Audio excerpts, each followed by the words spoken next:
Creatine gummies are taking a lot of heat online at the minute, and the company at the heart of it is called Overload, who are guilty of significantly underdosing their gummies. But is this an overload problem, or is this a systemic industry problem? If we go back to March 2024, the supplement company Now Foods, as part of their testing program, investigated 12 different creatine gummies to see if the label claims for creatine dosing were accurate.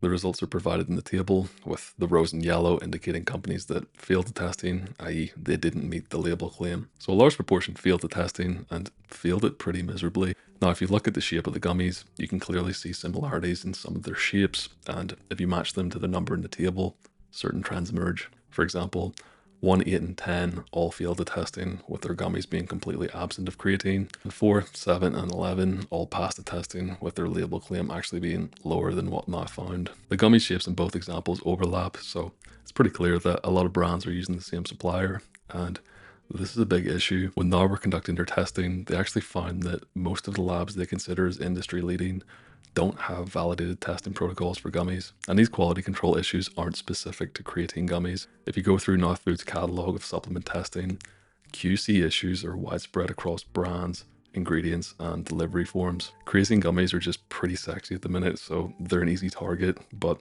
I think this is important context that people aren't taking into consideration when they criticize Overload. Let's now fast forward to their current predicament and the recent Eurofins testing report. And I'm going to keep this part brief because I think the Now Foods report is a more compelling example of the issue. So No Nutrition, using the independent lab Eurofins, tested both Overloads and their own creatine gummies for potency, or the dose of creatine per gummy. The Overload gummies came back with 0.05% of the creatine content that they claim on the label, so pretty inexcusable, albeit a similar dose to that of Astrolabs, Griabi, and Njord from the Now report. Are they all using the same supplier?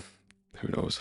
Supplement companies like Known, who adhere to strict testing practices, have to fork out a lot of money to do so this response is totally understandable. And that's a short overview of my understanding of the drama. So with all this being said, should you buy creatine gummies? I think it depends. From a convenience and adherence point of view, I think they're a great option as long as they're accurately dosed and tested. But from a price, transparency, and safety perspective, they're maybe not the best choice for a lot of people. If you go back to Now Foods testing report, we can see that not only do gummies 3, 5, and 9 fail at testing for creatine concentration, they also have high amounts of creatinine, this unwanted metabolite of creatine. So there's clear pros and cons to the gummy delivery form. One of the last things I'll say on this is that you need to watch out for third-party testing. Just because a supplement is third-party tested doesn't necessarily mean that it's a quality product. In many cases, third-party testing is less about potency and dosage verification and a lot more about batch testing for contaminants and heavy metals. So just exert some caution if you've been blindly putting your trust in third-party testing. Now, this wasn't intended as a piece defending Overload.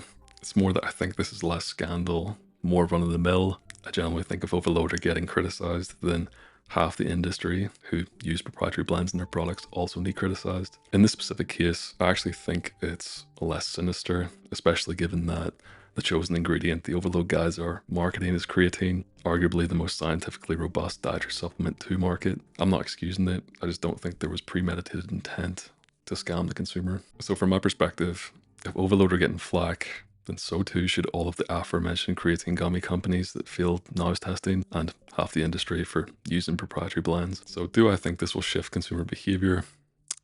I think acutely it might have some effect, but for true industry reform, I think this is going to do shit, unfortunately.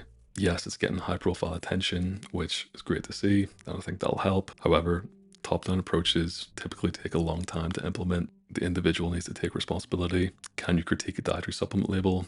Do you know how to spot proprietary blends? Do you know how to check if a dietary supplement is tested appropriately? And do you know how to select for delivery form and what the pros and cons are for each? If you know how to critique dietary supplements, the supplement company's marketing should be mostly irrelevant. If you want to dive deeper into dietary supplements, check out my video up here. And if you have any thoughts of your own, drop them in the comments below and I'll get back to you. I'll see you in the next one. Don't hate the player, hate the game, son.